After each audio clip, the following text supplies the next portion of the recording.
Well, Hooray! Hurrah! welcome to November story time. I assume we've all got cups of tea. Yes, Prepared. yes, or similar, or yes, Or equivalent. alternative beverage of... Yeah. Ah, hello! We've got other Fletchers. So, we had rather an interesting collection of requests. They were trying to predict the future and whether that's ever successful. Travelling or haunted furniture, instruments or appliances. Unusual uses for objects. Trying to work out the use of strange objects. The concept of adult blankies, so things that you maybe don't throw away because they have sentimental value and they bring you some kind of comfort or memory or something nice. Trying to work out why an appliance or device is behaving a certain way. Okay. And, okay, I'll throw it out. Concerning an adult blankie. So, I've got a little poem called Special Things about, I suppose, the concept of our adult blankies. Where do we get them? Attachments to things. Somehow, a spoon, a trinket, a ring, a seashell, a scarf, or a pretty teacup come to be tokens of memory, of luck, and of dreams, to remind us where we hope to go, and persuade us when no one's around, we're not alone. We're with our dreams, mysteries, and old friends, who then gift us more precious comforting things and start the cycle again. Yeah, very good. We cover that. Very, yes, very brilliant. And so the story is called Pandora's Tea Drawer. It could be mine. It began with a smell. Pan remembered, in the big, vague way one remembers things from very early childhood. At her grandma's house, in the kitchen, there had been a wonderful shadowy little bench, tucked into the corner space below a small window. It was just the right size for young Pan, with her legs tucked up. And if you sat there, below the lace curtains and the pot plant with the droplet-shaped leaves, you could inspect the intricate carvings in the kitchen dresser. You could feel the hard, dark wooden seat beneath you, and you could smell the things in the tea drawer. It wasn't a large stretch of the imagination to believe the carvings in the dark wood were fairy runes, and the scents that wafted from the drawer as it was pulled open, the ingredients of potions. Pan had spent many an hour imagining so. When one day the kitchen dresser was taken from its shadowy corner and passed on to a new owner, Pan was adamant the tea drawer would stay with her. She removed it with care, savouring the spiced air laced with peppermint and clove. Bringing it for the first time fully into the light, she saw at the back round ball infusers, brass strainers, fancy teaspoons, and some other objects she did not know the names or uses for. Pan took this treasure to her room, where she removed the top drawer of her dressing table to make way for the older, scented, memory-filled one. Among the unknown objects was something that looked like an angular metal moth. Pan remembered picking it up and holding the silhouette to her window, thinking perhaps it was indeed a moth that had been put under some sort of magical petrification spell. When she related this explanation to her friends, they readily believed her, and to this day, no one had given her any alternative insights into what it could be. From the beginning, the intriguing contents, the mystery and the scent surrounding the tea drawer had held a sense of magical power in Pan's mind. Sometimes she would open it, simply to breathe in the smell, hoping for some kind of guidance or encouragement. She was always sure that the drawer lived up to these expectations, attributing good luck, changes in her sense of purpose, and sudden ideas and understandings to its assistance. 2 years ago, when Pan had decided to move into shared accommodation in the nearest city to study, the tea drawer had still been resident in her white princess-themed dressing table, looking dark and out of place. "Now, Pandora," began her mother, giving the drawer a look of worried disapproval, "don't you think it's time to stop the drawer thing now, while you have a chance for a fresh start?"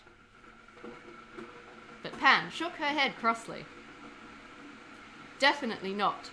All my dorm mates have something special to stop them getting homesick and help them relax.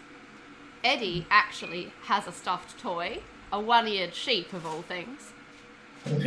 Shen has her dressing gown, a really ancient mouldy-looking one that all the fluff has worn off of.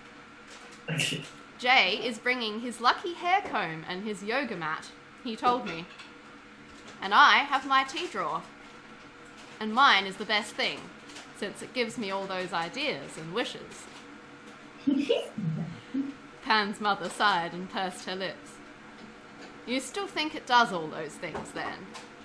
Are you sure you couldn't get an incense that smells like the drawer or something, instead of lugging this around?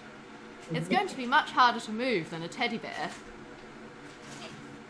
It was soon obvious, however, that Pan was as adamant about the drawer as she had been at 12, and there was no stopping her from wrapping it up, contents and all, in her towel and packing it in her sports bag.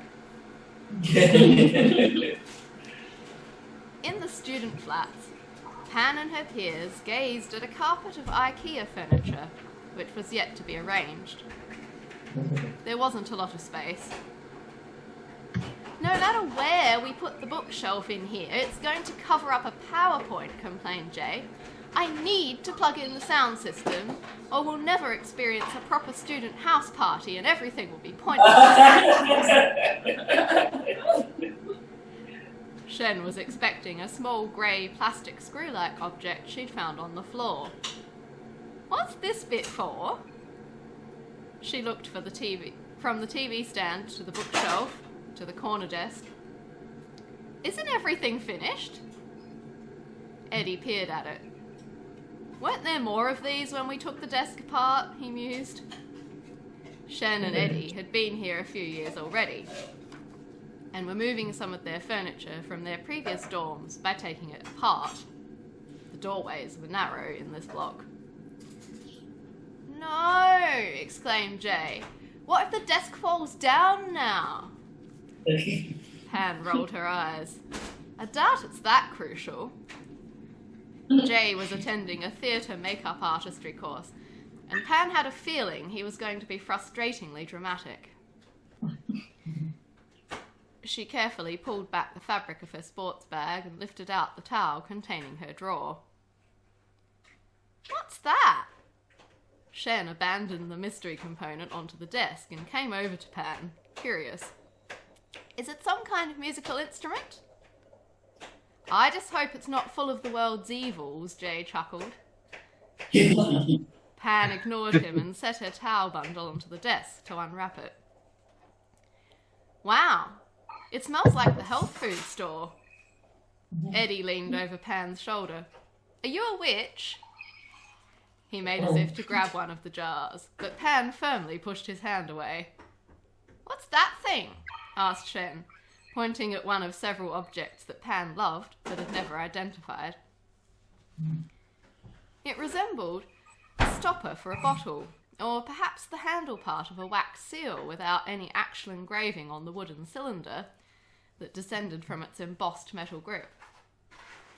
Pan felt irritated, but she explained where the drawer had come from, and her new dorm mates passed the various unidentified objects around. Jay was convinced that Pan's metal moth was an old-fashioned brooch of some kind, and repeatedly tried to pin it onto a fine scarf he was wearing, making holes that he swore about. Eddie hypothesized that another strange pointed metal object with 2 prongs was a joined set of travel chopsticks, and was met with disdain from Shen, who had some success at using it as a clothes peg. Have you ever actually drunk any of the teas or used the spices in here? Shen asked, inhaling deeply over the peppermint jar. Only the ones I can replace easily, Pan replied warily, unsure about her new friends handling her treasure. But you said the drawer sort of gives you wisdom and luck and stuff. Couldn't you, try reading the tea leaves? Pan frowned. I sometimes make the chai and look into the reflections and sort of think about dreams I've had and stuff like that. She gave them all her best stern glare. You mustn't make the chai, though. Always ask me. It's very hard to get one like it. Pan's attempts to distract the others and minimise the interesting features of her drawer, however, fell flat. Her new flatmates seemed to share her fascination with it. They insisted that they would take out one of the drawers in the common kitchen area to make way for it, rather than Pan putting it in her room, and they could often be found looking at it pensively, the way she had as a child. Eddie always pretended he was just sleepy and savouring coffee when he was caught, but Pan could tell. Jay had been right about the furniture configuration. They had to place a power board down behind the books on the top bookshelf in order for anything to be plugged in. And even the switches on this were almost impossible to reach over the top of the books. The sound system tended to hum if left on at the power source, and so a pair of barbecue tongs took up residence on the second shelf down, the purpose of which was to poke the switches on and off from above. They also came in handy for fishing out escapee cables and objects which slid down behind the bookcase into the gap necessitated by the plug for the power board. Jay was the expert tong manipulator and was frequently called on to combine his long arms with this repurposed tool to retrieve lost items. The removed drawer that had made way for Pan's tea drawer was at first left on the bench top, empty and strange. But it wasn't long before the lack of actual drawer space meant that this odd tilted receptacle became the home of utensils and other odds and ends, such as mixing spoons, graters, gloves, sticky tape, and Eddie's lost keys. Because the drawer had a wider front attached, it would not sit flat. Once it was filled with things, this became a challenge, as everything slid to the back and piled up. Eddie would lose his keys in it. Then Shen would tell him they were in there. He wouldn't believe her, and then would be so frustrated when she was indeed able to fish them out that he wouldn't speak to her for a while out of embarrassment. Pan couldn't stand for such nonsense for long. It was clear that Eddie and Shen liked each other, and she wasn't about to let the consequences of her draw come between them. Improvisation was required. Pan knew, without evidence, that no one could ever find the lids for the Tupperware containers. It was so in every home. One night, she decided to organise the cupboard to resolve this. It was known as the cupboard, as if it was the only cupboard in the world, because it was the only cupboard for anything kitchen-related that was not food. You spelt the cupboard with capital letters, and you had to say it so that people could hear them. To Pan's great satisfaction, Pandora's tea drawer, as the title for her special drawer, had come to share this characteristic. This, she felt, was evidence for her assertion that her object of comfort and familiarity was the best in the house. Pan pulled all the pots and pans from the Tupperware boxes, foils, shopping bags and crockery from the shelves, and out of the cupboard. spread them on the floor, and extracted all the Tupperware lids she could find. Then she put everything else back in the extremely organised way that everyone knows can last no more than an hour, wrapped some rubber bands around the Tupperware lids, and put this bound stack under the back of the pile drawer to level it. She explained this skillful solution to her housemates the next day, declaring that she'd solved 2 problems, because now everyone knew where to find the lids for the Tupperware. Unfortunately, it seemed there was some universal law against this. No one could ever remember that the drawer prop consisted of lids, and as a result, they still could never find the lids for any of the Tupperware. On the day that Pan announced her clever Tupperware construction, cleverware, Shen had been curled up on the couch in their lounge area with her bedraggled dressing gown on, reading a well-thumbed copy of Winnie the Pooh. She didn't seem very interested in Pan's excellent idea. After Pan had finished her announcement, Shen paused, pulled out a section of the waist tie on her dressing gown, placed it inside her book as a bookmark, and Pan, why did you reorganize the cupboard in the middle of the night instead of sleeping? She inquired. Pan shrugged and turned around to put the kettle on. Why are you reading a kid's book and wearing a 1,000,000-year-old dressing gown? She countered, rather than answer. Could we have some of your chai? Asked Shen. Pan paused, then nodded. Okay. She went to her drawer. When she opened it, it seemed to Pan that there was less chai remaining than she'd remembered. Have you been taking this? She demanded. I asked you to ask. Shen and Jay, who was currently bedazzling the top edge of his yoga mat with glitter glue and sticky gems, both shook their heads. Pan added a small amount of chai to the teapot, disconcerted, and brought the brew to the table. She poured it through one of the old brass strainers, steam floating up like a soft, warm, clove-scented cloud. The spiced liquid settled into the cups in whirlpool patterns, shattering outwards until the movement died away and the surface appeared like brown glass. Pan sat down opposite Shen and looked into her cup. The old brass strainer was just open enough that it allowed the finer parts of the tea leaves to pass through and settle below the surface of the tea like a riverbed. Let it go still, Pan said to Shen. Shen waited patiently, her book in her lap. Pan leaned her elbows either side of her teacup and bent forward to look into Shen's. The morning light from the window behind Shen cast dappled shadows like mountains and fields, and a bird passing outside sent a tiny dark shape bouncing across the liquid surface. Do you miss the countryside? Pan asked. Shen pulled a face. Yeah, and animals. I'm worried that Eddie will always be a city person. Pan studied her. I think it only seems that way because he's never been to the countryside. You should take him. He might see something that makes him less of a city person. Shen nodded. Yeah, that makes sense. Thanks, Pan.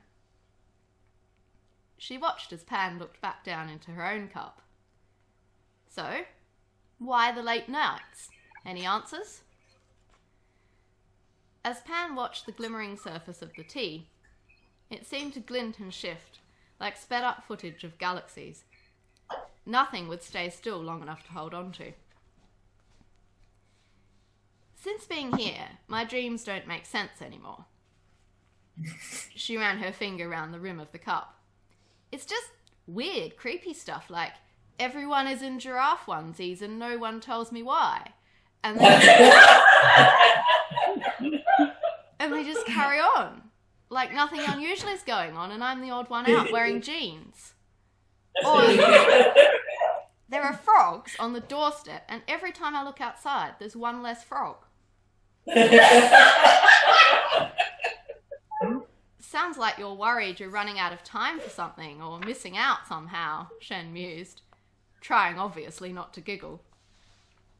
I don't know what it is, Pan whispered.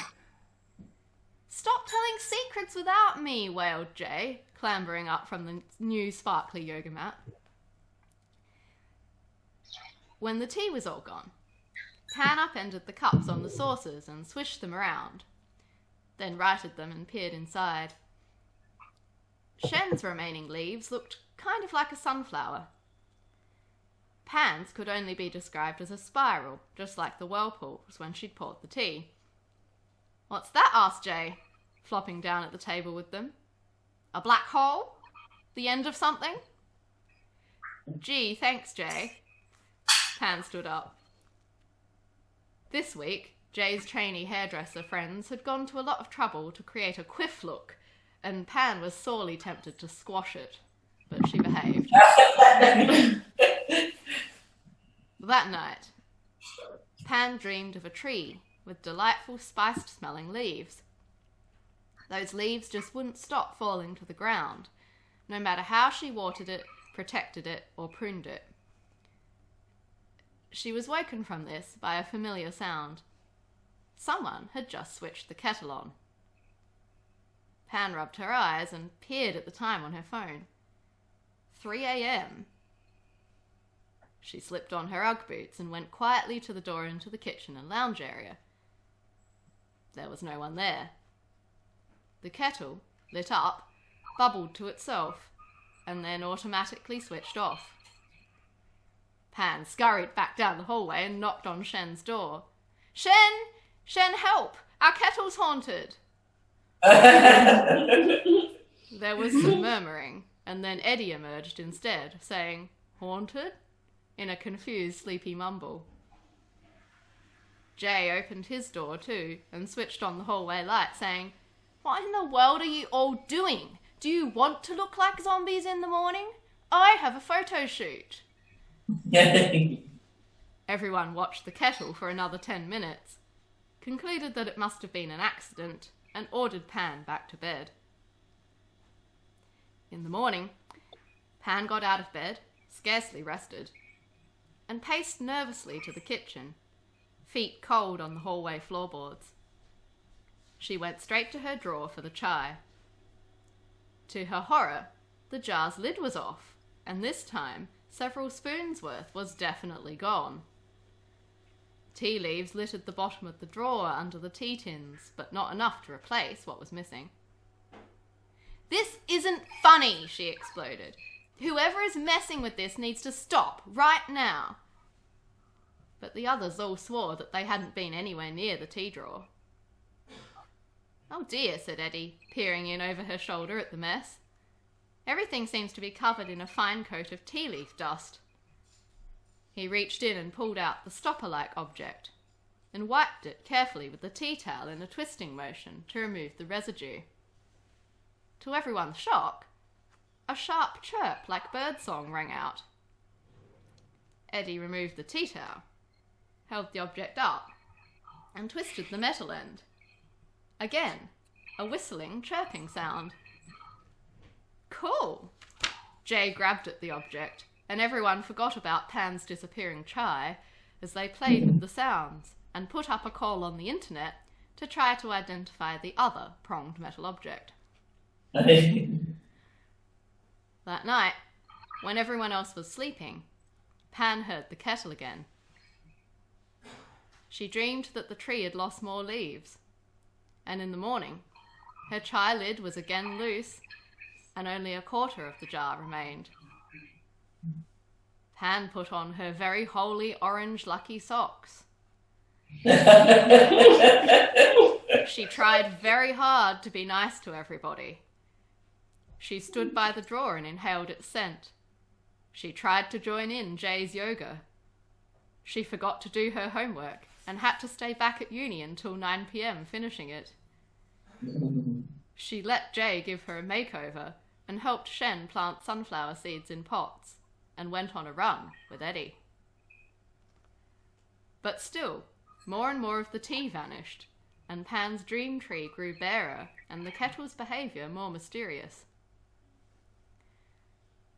On Saturday morning, Pan kept her eyes shut as long as she could. Today was the day.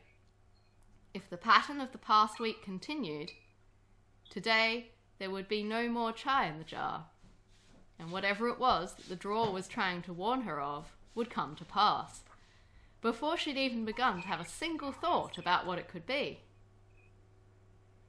Eventually, she could justify staying in bed no longer, and she pulled on a thick woolly jumper over her pyjamas, emerged from her warm room, and made her way slowly down the hallway to the kitchen, short breaths making mist clouds in the chill air.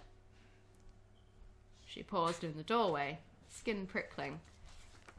Shen and Eddie were at the table with cups of coffee, holding hands. Jay was on his bedazzled yoga mat, doing a cobra stretch. They all seemed frozen in time to Pan. Shivering, she made her way over to her drawer, took a moment to breathe, and opened it. The chai jar lay on its side, the last of the spiced leaves scattered amongst the herb pots and accessories. Pan stood looking at it, this time saying nothing. Then, feeling puppet-like and lost, she began to take the objects in the drawer out, one at a time, and place them on the counter. At the back of the drawer was a large tin that housed bowls of gunpowder green tea infused with peppermint. Pan reached in to draw it out, then shrieked and withdrew her hand sharply as tiny furry bodies raced out in all directions. Shen and Eddie broke out of their romantic reverie and rushed over to see what the matter was. Jay, who took time to wake up in the mornings, remained in downward-facing dog.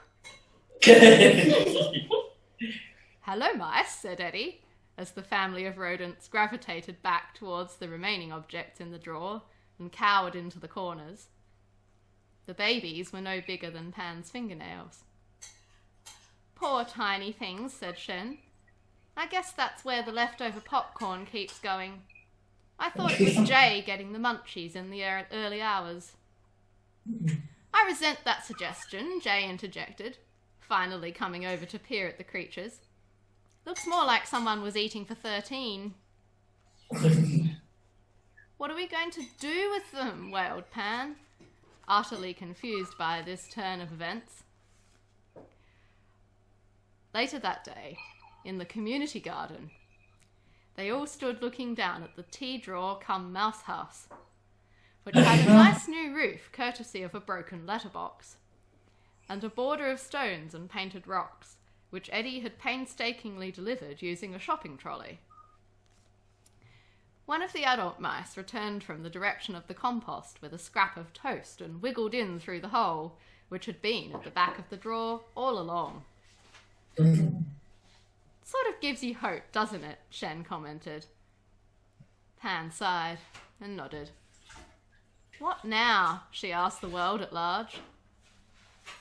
"Well," said Shen, smile widening slowly, "Ned and I are buying a farm."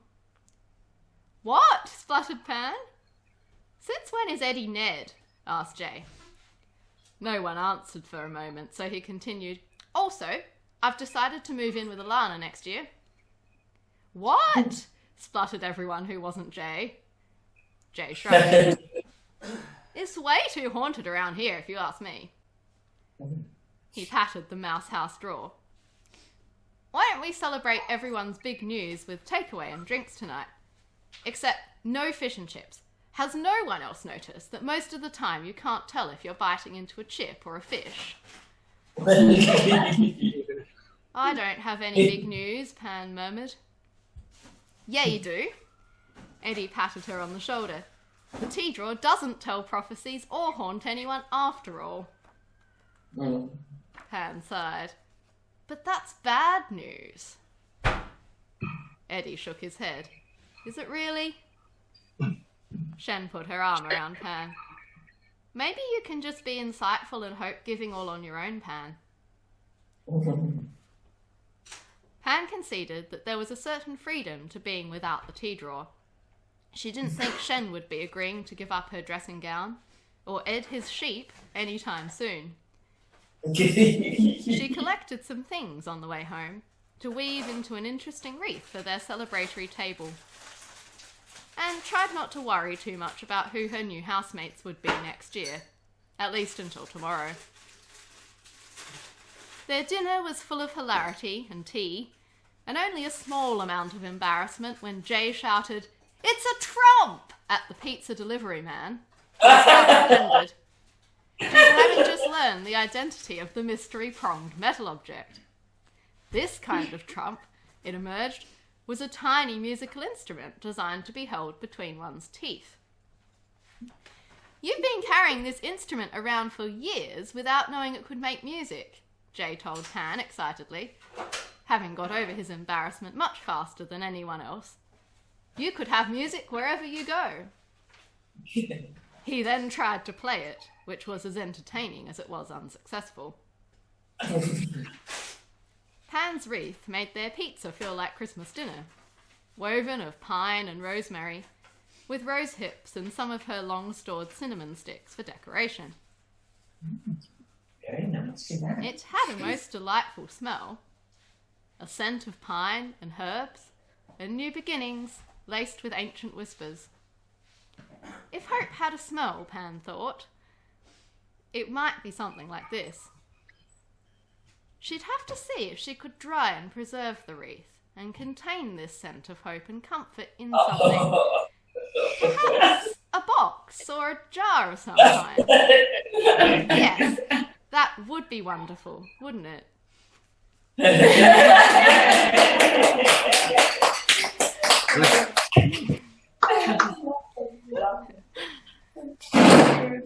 So is a trumpet like a what we call a juice cup or a Yes, jar? yes. Yeah, right. I have a jar. I'll show you one briefly. Yes. Oh yeah. Oh wow. Okay. Looks like a Roman hair comb. So is that like looking at it from the top? Side on? Yeah, so it says, so it's meant to be held in one hand with the frame's pointed end sitting between the person's teeth. Yeah. The iron tongue is then plucked with the other hand, so I guess from the top, Sounds incredibly uncomfortable. Yeah, to create a twang sound that, using the mouth as an echo chamber, creates a note Change the shape. raised in pitch by changing the position of lips, tongue, and cheek. There you go. Wow. I'll show you some. Also this. So this was the first thing. Oh, the little whistle thing. And this is a bird caller. So no, you don't blow into this. I made that mistake. I went to write something about Eddie blowing the tea dust off of the thing, and when he does it from one of the ends, it makes a sound. And so I looked up, which end is it, and it isn't. Right. You just turn the kind of key part inside the barrel, and it makes these different bird song sounds, and apparently you can make quite a lot. You make different bird noises. Yeah, you can make a few different ones. Wow, that's cool. I like that. Seriously, I have no idea what this thing is, and neither does anyone on this forum. So if anyone That's discovers amazing. what that is, let me know. Wow. But somebody knows what it is. I reckon. I think it's for. I reckon it's for juicing a fruit. Yeah. That's my guess. I reckon you wind that and squishes the orange or the lemon or whatever.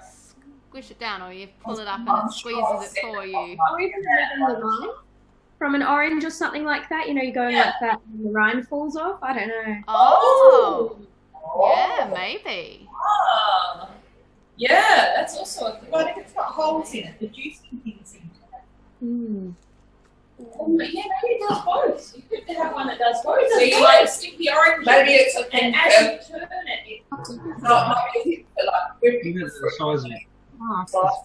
True. Like that between the bits. True. I've got no It idea seems the like actual a size fruit of would it. fit Trouble. in that size. I don't think it is. Hasn't got any dimensions or anything, Sarah. No. Typically something like this Whether, at that whether the place. person says Oh, anything. yes, place. The seed place. Yes. I reckon they have Yeah. a The load. link doesn't work. That's Yeah. okay. Yeah. Yeah, and the botanic gardens. The world group, anyway. Herbivorium. Yep. Yeah, they have one of them there, I reckon. Oh, look Oh, at the good. herbarium. The Museum of Biological, what was it called? Oh, do you mean like Botanical. More botanical The one in gardens. the botany. Of economic botany. Economic Yeah. botany. Yeah, Oh, you reckon there's one there? I reckon it is. Right. Could Oh, be. Exactly. What does it do? What So would it's you use it for that's to do with botany? food No, or there's plant something. thing. Coconuts, ring a bell. Oh, coconut. Oh. Coconuts. I still think I'm right. You don't know what size. You think it's forceps? Yeah, forceps. Oh, Get the baby out. I wonder if you can do a reverse Google image search on it. Oh, yeah. Because that's a more recent thing that they might not have been able to do when they posted that. That's true. I don't know how to do that thing. How do you do I a know- reverse? Neither do I. I know you can do it, but I Okay. don't know how to do it because it's a relatively newish Alright, thing, I I'll think. have to look that up and I'll see if I can save that picture, search that picture, and then Yeah. let you know what I'm it looking is. up old tools for fruit. or nuts. Mm. This reminds me. Oh, this is a cool thing. I don't know if this is similar, but I found something that's called a sugar auger. Oh, Organ. Mm-hmm. what does So that look auger. like? It's A like homemaking it's got thing. like a handle, like a turning handle, Mm-hmm. and a spike, and then it's got two other spikes that are kind of like spiraled around. So it's almost like you got like a pitchfork, and you took the two outside prongs and you spiraled them. Oh. Ah. Yeah, those kinds of things. Yeah. But I didn't know what they're for. It's apparently also called a fruit devil. Fruit devil. Very pitchfork. Now I can look up fruit devils. Yeah, Might find could a it picture of be something like that? one. Yeah. Then we need to have fruit devils in the next story. Yeah. Fruit devil. I can put that on the fruit devil on the request for Yeah. next time. Yes. Yeah. This reminds me of a game I once played with a group of people where everyone in the people who owned the house got random objects that no one really knew, some that were very obscure or no one literally knew what they were, and just had a group of people over, and then we were all coming with different uses for them or crazy Yeah. guesses for them, and then one of them we think we narrowed down. It was great, but it was just like, what is this? That's I great. love that. I like that. And also, like, quite a good game, even if you did know what the object is really for, would be to, like, Yeah. have a box of just random objects and everyone has to come up with as many uses of this thing as they can. You could sort of, like, have teams or whatever. That would be fun. Yeah. Actually, Maybe I we was should do gonna, that. I was going to create a book, 101 uses for my wife's hair tie. I use them as bungee little things for everything. Like if I get a strap and I wrap it up, and then I grab one of the hair ties and I stick it around it, and Yeah, they're good. just- They're better you know, than like, regular elastic bands, I reckon. yeah, that's right. Like my for the boat trailer, I've got one of them around the thing so I can hang it on the part of the boat so as it's off the ground, and that's one of Margaret's hair ties. And I've got about I don't know, I've got probably about 50 different things I'm using. I haven't got to 101 yet, so Yeah. That's great. Good series, yeah. Sounds good. So, does anyone have a blankie? Yeah, like a I'm just thing. curious. Oh, you've got a real blankie, so have I, because our heating is not working at the moment. Hence the rolling portable heater that Lloyd noisily brought in at the start. So, yes. I have a About, mohair rug. Another object or piece of clothing or something. We know that Dad has one. He's the source of this. He's not wearing it though. That really whole sleeve. So I'm very disappointed because I thought I could ask him to come forward and show us this jacket. If you want something really old, Margaret has got a old kangaroo made of the kangaroo skin, where all the fur is worn off, and she will not throw it out. It's your. Yeah, it's from my childhood. It's from her childhood. Yeah, and it was in reasonably good condition until I took Lloyd and Charmaine to, you go to this craft group and your children would go into certain areas at this school. They'd be looked after for 2 hours. Well, he took the kangaroo and I didn't know that he had it. And the toddler section, and he threw it over into the next section, into the older kids, and it disappeared. And I couldn't find it for weeks. So he's sort of lost quite a bit of his fur now, and he's got no nose. Got no nose. I'll go and get him. Go and get him. So that's what, if Margaret went to a share house, that's what she'd bring. She'd bring her kangaroo skin. Oh, actually, that's the word. Asking that question. If you went to a share house, what thing would you have to take that you couldn't what would you take with you if you had to go and stay somewhere really unfamiliar? Or... yes. He looks a bit like a rabbit. The back of his head, he's a bit mangy. Yeah, he's a bit mangy. Like my cat. Just like kangaroo. He's like kangaroo. Aww. He's nice. I quite like it. He's very cute. Yeah. Well, I've got my old bear. Old bear. Yeah, old bear's nice. Old bear has not much fur either. Yeah. We have old bear. Yeah, that's the bear we had when we did our photos. Yeah, old bear Margaret went through a similar fate, but not Sarah's fault. It happened actually when I was a child. So I think our Nana gave us both a teddy bear. And Jane got to age about 11 or something and fell in love with various footballers. So she drew a moustache on hers and made a tiny little football jersey, with a... So I think I sort of did lipstick and eyelashes and things. It definitely has eyeliner on. You can still see But the eyeliner. my friend wanted to be a hairdresser, so he thought he'd give it a haircut. Oh no! So that's why mine doesn't have any hair left. But I've got it because it's old and curious, and it's rather cute, rather than I'd be devastated if I lost it. So I don't feel like quite a blankie. But I've also got a little sewing machine, which I'm very loath, and I keep saying, well, get somebody to fix it for me. I'll go get it. Bit cute. I think what I would, because I know that I have things that I will if I'm going away for any amount of time, I always end up packing one or two things that are actually completely impractical. Yeah. Because I want to put them somewhere and feel like I'm at home. And I'm trying to think about, so I know I took a few things like that to Iceland. I can't remember. Yeah, that was my question really, was, what did you take to Iceland that, as a... I know I have a little thing than a practical thing. Yeah.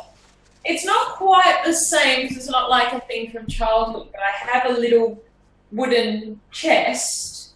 Well, not from early childhood, I guess. I have a little wooden chest, and it's got it's like a little witchy travel kit. So it's got like a candle and a bell and a little gemstone and little fancy paper and things like that in it. Yeah. And I always take that if I go anywhere for any amount of time. Yeah.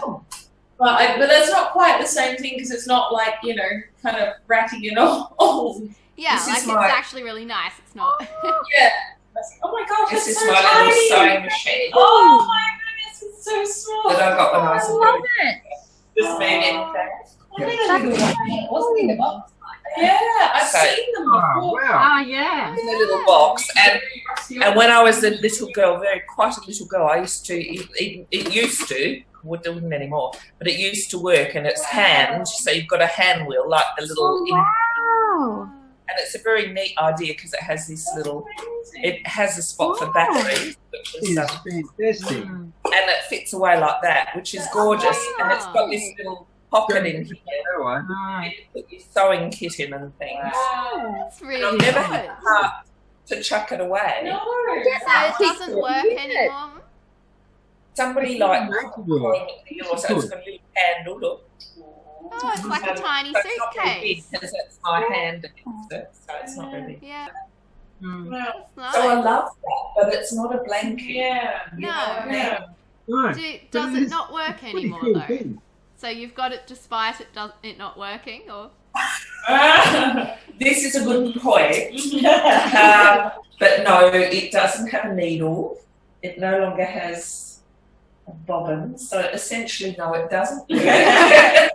But it could. It could. Actually could. And it's just one of those things I think I'll donate to a sewing museum or something. One day, maybe that all make sewing machines, I'll take it down and go, yeah. could you make this? What's Make the it work. museum in Sydney? That's not Yeah. new. Isn't it? I'm rather fond of it. But that's different. I don't, as I said to you in the discussion, I think I sort of deliberately got rid of things that I used to keep and would feel a bit jittery or insecure. Ooh, I'm not wearing that thing. Yeah. And I'm going for this exam. For Yeah. anything I think I more or less deliberately got rid of. Mm. But I can tell you it was quite painful. It was quite painful to At do. all. I couldn't do that. Couldn't do that. I think that's what I would find. Yeah. If I felt like, I couldn't give it away, I would find that uncomfortable. That's what I'm like. like. What? And therefore I want to. No, Yeah, that's what I was like. No. No, Elizabeth is a blankie. Yeah, She's a blankie. What are you blanking? What do you have? I don't know where they're at. I don't know. But there's probably heaps of them. Well, talking of teddies, I took my old teddy to hospital with me every time I've been in hospital as an adult, which is really quite fascinating because he was very old and Take falls teddy bear. apart. That is a bit blanky. But That's I definitely sleep with him when I feel sick. So Yeah, I guess there you he's go. So he is definitely. Definitely. Yeah. That definitely.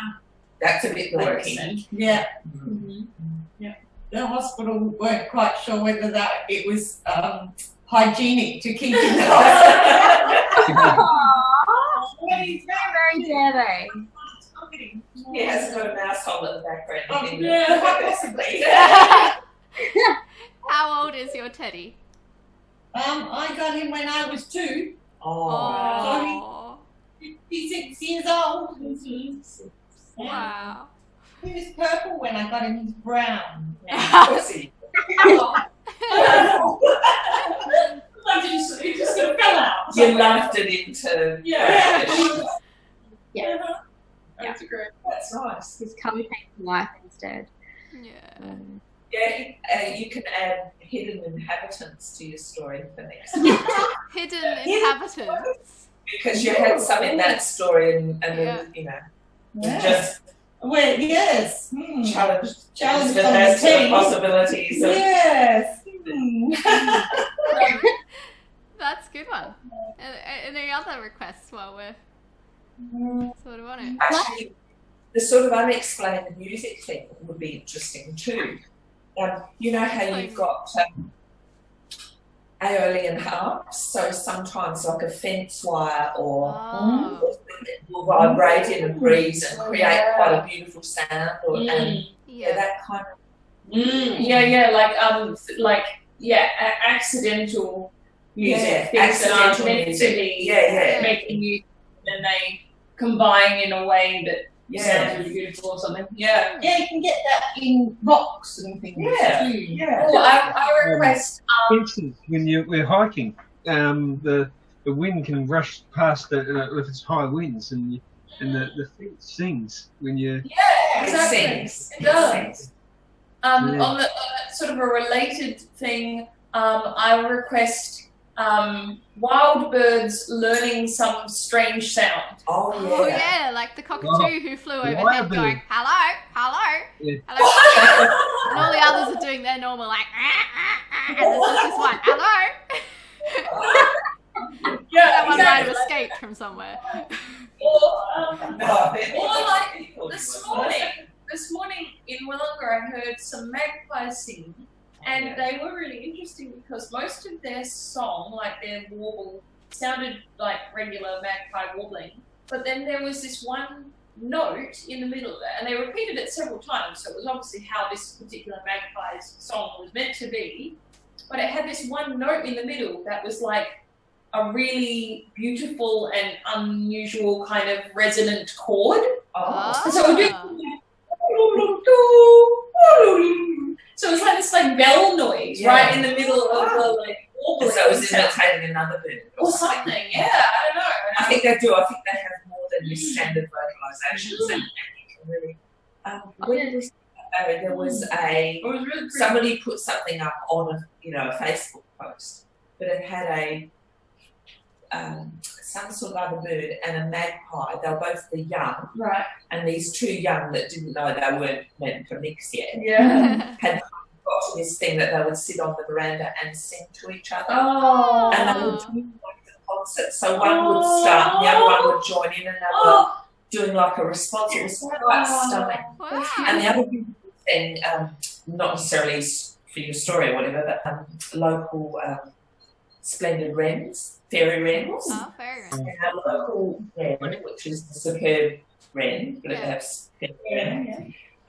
The male bird sings to the eggs, Wow. and when the eggs are born, they recognise their father's song. That's It's amazing. specific. Nice. That's a bit nice. So That's they so all have a unique song then, to They'll have a individual unique song song, that then, if another male fairy wren Oh, came I- along and sang that, babies would go, no, that's not daddy. Yeah, I reckon any daddy bird that sings to his eggs. That's That's amazing. It's not kind of daddy That's bird. brilliant. Yeah, I think Great, that's sounds good. very While we're good. telling bird stories, there's and you could, I don't know if you'd want to include more bird things, but this would be interesting to put in the story somewhere. But there's been a bird at my house for, I reckon, maybe like 3 weeks. And I'm pretty sure it's just the one bird, the one individual. And it's a male. And Ash and I identified it. It's called a white-winged triller. Oh. Apparently it's fairly uncommon, but they sometimes come to this area. And it has been singing, it has off days where it doesn't really sing very much, but some days, most days, it will sing constantly for the whole day. It just sits out near the house and it will just repeat this song every minute or something for the whole day. And I reckon it's trying to find a mate, but there aren't any others around. So it's Yeah, causing it's a very rare bird. It's calling me probably, yeah. Wow. I have a request, Sarah. Yeah. On a similar note to some of the other things, maybe you could put in really strange first words from children, Oh, or yeah. Like, Mum, shut the door. Yeah. Mine was shut the door. I didn't have ABCs. Shut the door. It's amazing. And if you've come here on hot nights and we've got air conditioners on, you leave doors open. Once you'll we have were, lights. I didn't done it. So good. I didn't done it. But it was when he was a toddler, not his first words. It was early. yeah, but that counts as well. Odd things kids say. Yeah. He was. I didn't done it. It's a bit of a story to it, but he was. We were. My dad and I were cementing in the thing and making a border in it, nice cement, and he had his little trowel and so we went off and thought, he won't do too much damage. He managed to dig a big hole in the cement. I didn't done it, Grandpa. You know? Oh my God. I've always felt Lloyd and I have a certain amount in common. At home, one of the things I had to clean up as we were preparing Grattan Street for sale was, a list of boyfriends I rather liked, through primary school, and I had it on the inside of the wardrobe door, and my dad would never allow me to remove it because he thought it was so funny. But I also, I'd written something and then realised I was going to be in trouble because my dad could be a bit fearsome. And I wrote, Jane wrote this.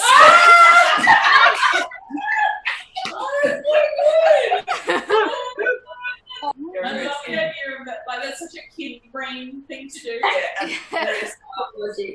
being someone older than me knew that there was a silent W at the beginning of it. Jane wrote this with an R. Yeah. I love that. That's good. It's quite a good one. Like things, kids, or, you know, maybe adults, things written in graffiti that are dumb. You know, that are like supposed to implicate someone else, or that are like that they don't. They very obviously, you know, tell you who did it, or that the person didn't understand the principle they were trying to graffiti about, or something. Actually, there's some very good ones at uni. There's one particular cubicle in the Scott Theatre toilets that is really, all the graffiti in there is really nice. It says things like, "You look great today," and so powerful. At uni, like people will write all over the toilet door things like, you know, "You are wonderful, go get it," or like, It's a total transformation from my high school ones. Yeah. What about another story idea, the idea of retaliation? And the reason I'm thinking about this is along the Jane wrote this line. I did, just in case you think I was unsympathetic. Jane used to get into a lot of trouble. I was very much a goody two-shoes, which is probably why I was so shocked at myself writing something. And I would cry when Jane got into trouble. So I'd be standing there, she'd be really being told off, and I would cry. she would give a mouthful or whatever, but I would get terribly upset. But I can remember one stage. Now, we must have been probably approaching adolescence, so, 10, maybe I was 10, maybe she was 12, or perhaps a bit younger. But they were doing the curbing down the side of Grattan Street. Mm-hmm. And Jane wrote something about, someone I was keen on, and loves, and she came and stupidly told me, so I until she was busy, and I went and changed Anne to Jane. And this happened a number of times. God, essentially. I was just going to say, if anyone watching this retrospectively has a blankie or a teddy or equivalent, please comment it, because we like them. There are been some funny ones, especially if it's got no hair or no nose, had makeup drawn on. I have a 25-year-old nightie. 90. Because it was one of my favorites when I was a kid. It had it has an animal. I can't remember if it's a cat or a dog, and the ear is sort of detachable and flat. It was big on me at the time, so it's somewhat indecent in size, but I don't wear it, but I could. But I just can't bear parting with it. But yeah, that's a weird one. But yes. Yeah. What does it just sort of sit somewhere in a drawer, or do you get it out? It's just in my drawer, and it's just comforting to know that it's there. There's something I'm like, oh, there it is. Oh, there you go. What about things that you occasionally surprised that you've still got? Oh, yeah. Good idea. That really happens to me. I think it does with me a bit. Because because of the thing of trying not to cling to things. Oh, Sarah, also I did make cheese. Oh, she made cheese. Oh, you made cheese. And it's delicious. She wants points. You said I get points if I make the cheese. Yes. I don't know what the and does it have a piece of foraged herb on the top there? Yes, it's got some thyme on top, because it does have thyme in it as well. Perfect. I hope you're keeping an account book. Yeah, I don't know what my points are for, but I promised them. Oh no, they're for something. I'll have to work out some kind of story time context. Well, next time, I will be with you in person. The 14th. So. Yeah. The one before Christmas. Good to see you. Don't leave dishes. See you all too.